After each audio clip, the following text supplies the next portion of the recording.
Sementara itu berselang belasan jam setelah kecelakaan yang menewaskan 4 orang yang terjadi di kilometer 91.400 tol Cipularang, kecelakaan yang serupa kembali terjadi di lokasi yang sama. Kita bergabung bersama dengan rekan kami Reza Ardiansyah langsung dari lokasi kejadian untuk informasi selengkapnya. Reza, bagaimana sebenarnya kronologis dari insiden kecelakaan di lokasi yang sama dengan kecelakaan sebelumnya? Robert, kronologi kejadian tertabraknya 4 mobil di kilometer 91 bermula dari adanya olah TKP yang dilakukan pihak kepolisian dan berbagai pihak untuk menindaklanjuti kecelakaan yang terjadi pada Kamis malam.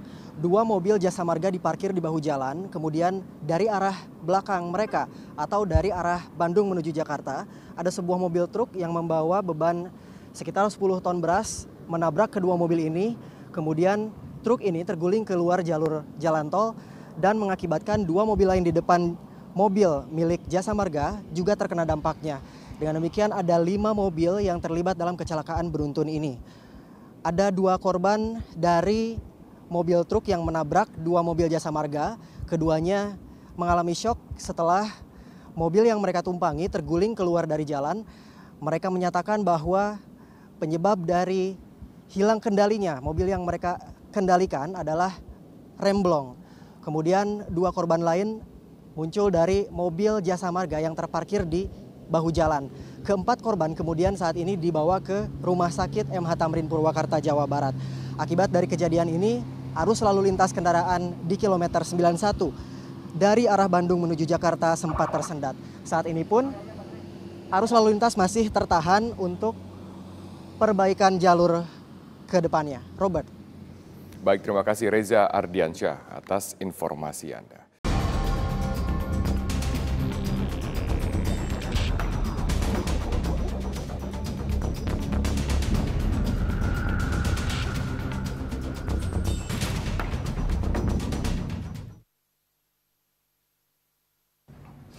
Halo, selamat malam pemirsa. Kita bersua lagi dalam Prime Time Talk. Kembali Anda bersama saya, Doni De Kaiser. Pemirsa, untuk kesekian kali, Wakil Presiden Yusuf Kalla dianggap melakukan manuver pada jalannya pemerintahan Presiden Joko Widodo. Ada beberapa hal terkait anggapan itu, diantaranya adanya perbedaan pandangan saat melakukan perombakan kabinet, hingga beberapa kebijakan yang dikeluarkan pemerintah. Seperti saat rencana pembangunan kilang minyak Blok Masela di lepas pantai Arafuru, Maluku beberapa waktu yang lalu.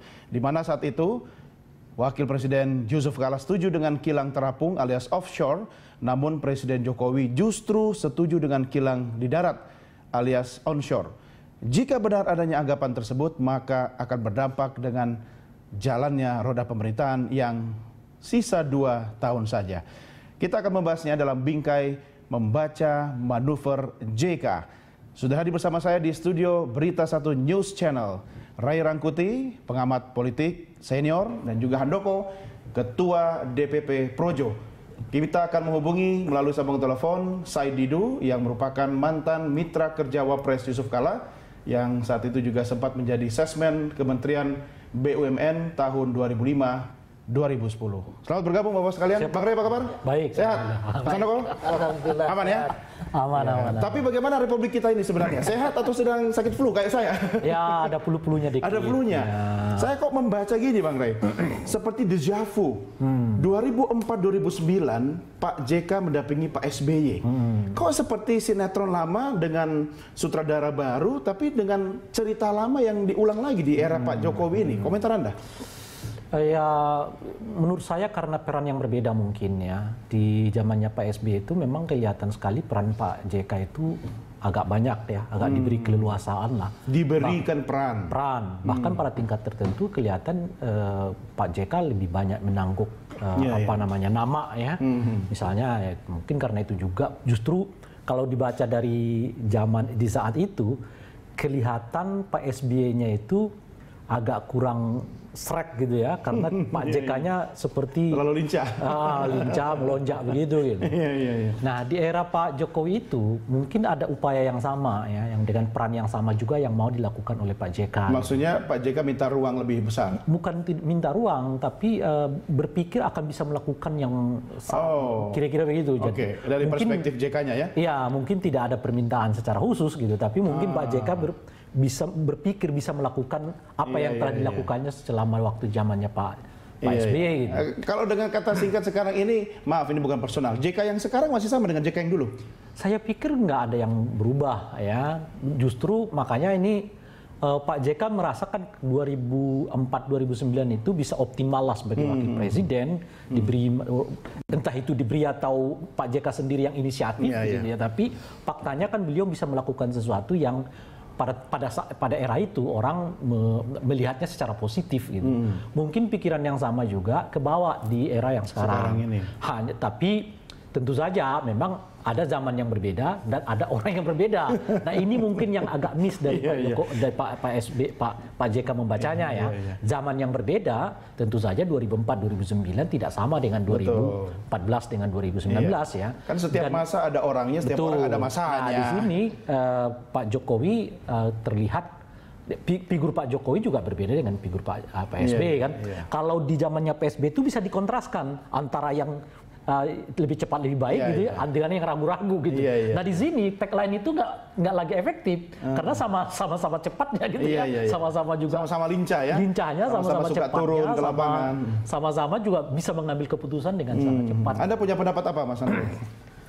Oke, saya setuju dengan yang disampaikan Bang Rey tadi. Memang sekarang ini tidak bisa disamakan. Ini sekarang ada seolah-olah ini mengulang 2004, 2009. Ini nggak sama, bener-bener nggak sama. Artinya sekarang ini pemerintahan ini presiden dan wapres ini sama-sama orang yang bekerja, begitu kan, orang-orang yang kerja. Nah, cuma kan berbagi peran. Dan saya juga tidak bahwa melihat ada perbedaan, iya. Pada beberapa kasus ada perbedaan pandangan, iya. Wajar-wajar saja. Itu tetapi tidak mengartikan bahwa ini sebuah manuvernya Pak JK yang kemudian akan berupaya macam-macam lah terhadap. Anda percaya itu?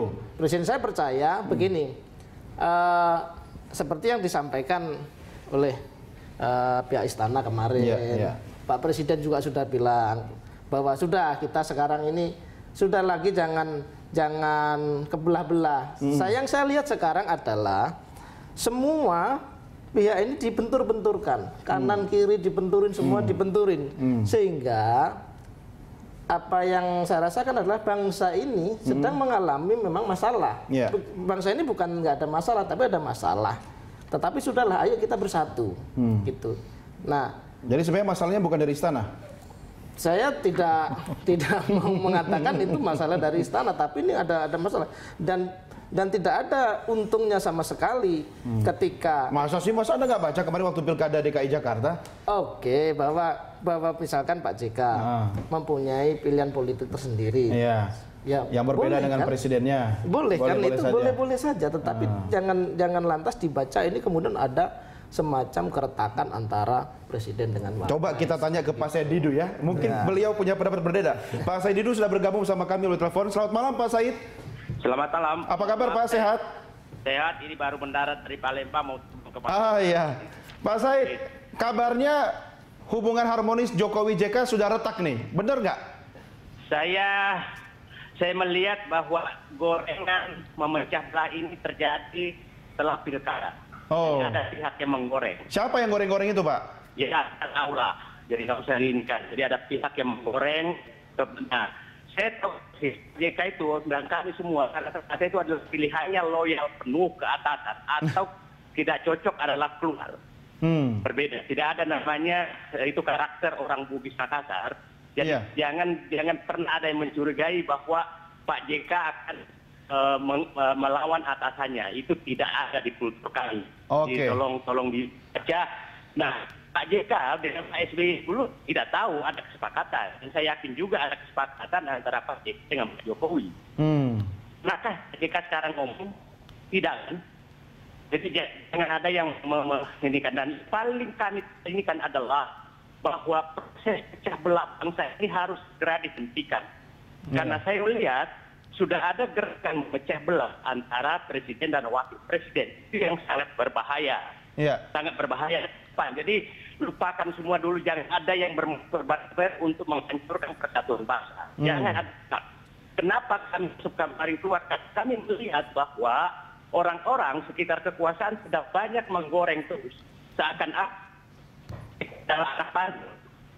Itu menurut saya sudah sangat-sangat. Ini yang suka goreng-goreng, apakah elit partai politik yang pengen sekali misalnya ada keretakan sehingga ada kocok ulang, ada reshuffle?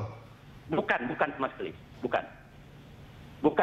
Orang-orang yang menurut ini, saya katakan, saya tidak biasa bicara tertutup apa yang ini.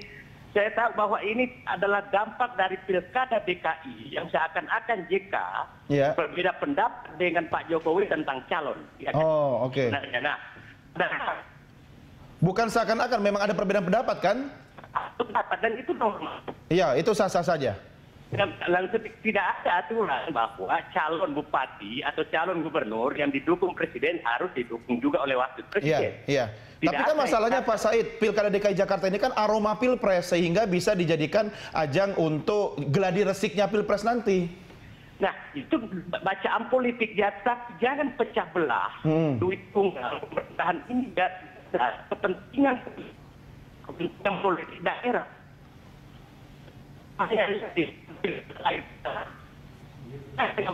Oke. Maka pecah bangsa ini. Iya.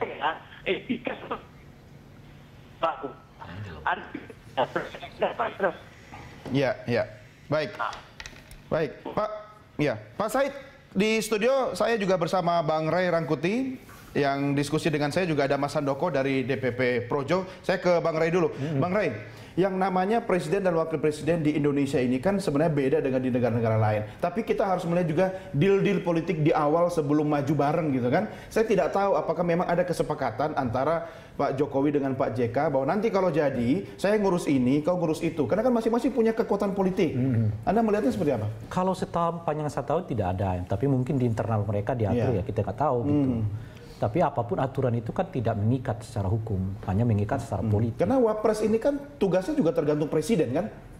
Justru sebetulnya kalau secara umumnya adalah hanya menunggu apa yang akan dilakukan. Presiden minta apa? Oke.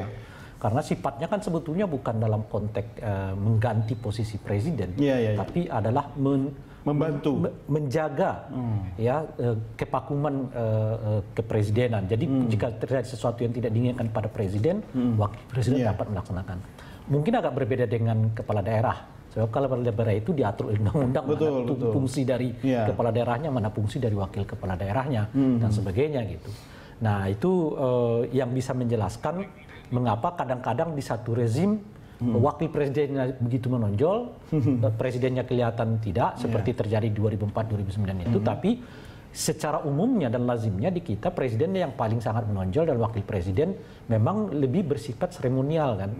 Jadi tugas-tugas yang memang diinstruksikan oleh presiden. Jadi kalau dilihat dari itu kesemuanya, memang tidak ada satu aturan yang baku yang menetapkan bahwa ini wilayah presiden, ini wilayah. Ujung-ujungnya sebenarnya tergantung presiden kan? Karena memang ujung-ujungnya tergantung presiden. Kan tidak ada misalnya kemudian kalau presiden mengambil alih mengambil semua tugas, wakil presidennya bisa mengadukannya kemana? Nggak ada. Sama seperti zaman Pak Harto waktu Pak Tri Sutrisno nggak dikasih kerjaan apa-apa gitu kan? Nggak ada bisa diapa-apain kan? Oke, baik. Bapak-bapak kita break dulu, kita lanjutkan segmen berikutnya. Pemirsa, kami segera kembali sesaat lagi. Tetap bersama Prime Time Talk.